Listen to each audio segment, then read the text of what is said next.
Assalamualaikum warahmatullahi wabarakatuh. Jumpa lagi dengan channel kita.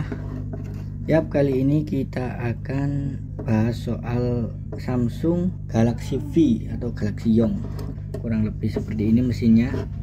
Dan yang akan kita lakukan adalah mengganti konektor chargernya dengan yang baru. Ini sudah saya belikan konektor yang baru.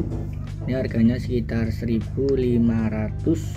sampai 3.000. Jadi kita akan lakukan pemasangan ke sini.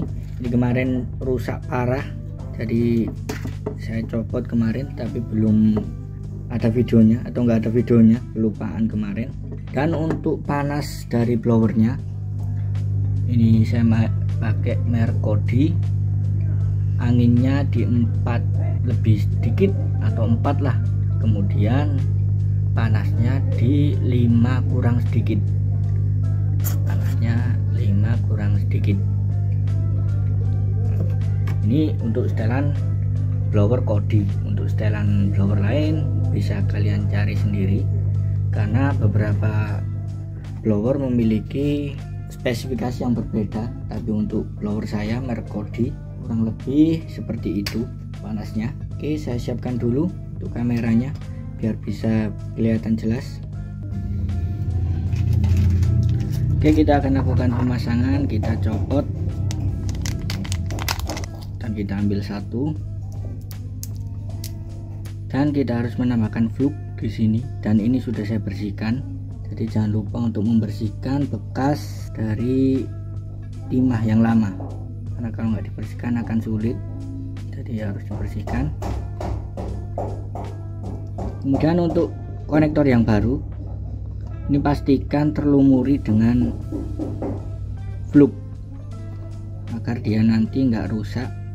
Pastikan terlumuri dengan fluk. Oke,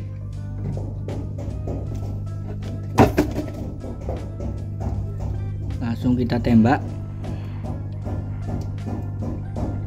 Jangan dipasang dulu untuk konektornya, biarkan timah yang ada di PCB mencair dulu. Kalau sudah mencair,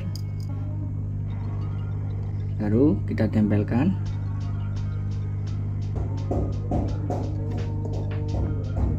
Tambahkan fluk. Oh, ini kebanyakan.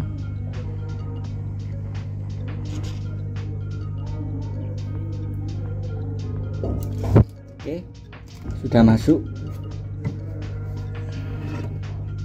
Dan untuk kaki-kakinya ini kita lakukan manual saja dengan solder, karena kalau kelamaan takutnya nanti si konektornya malah meleleh.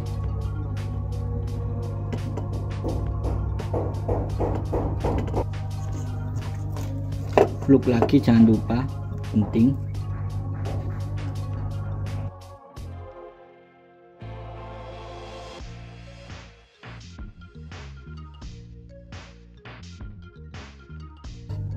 Oke, kita lihat. Oke, sudah menempel dengan baik. Setelah dibersihkan seperti ini pakai minyak kayu putih dan juga sikat ya, disikat, bersihkan sampai benar-benar bersih. Kemudian kita tes dari jalur ini apakah keluar ke konektor, dari jalur ini apakah sudah keluar ke konektor baterainya. Jadi kita harus melakukan pengetesan. Kabel cas langsung saja kita tancapkan. Oke, kemudian kita lihat menggunakan avometer. Oke, udah keluar 4 volt.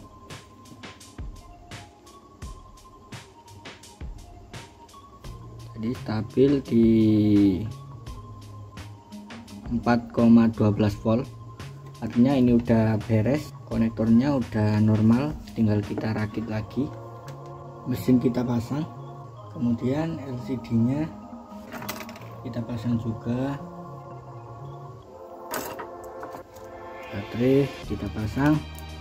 Oke, mungkin itu saja sedikit pembahasan kita untuk HP Galaxy V Duos.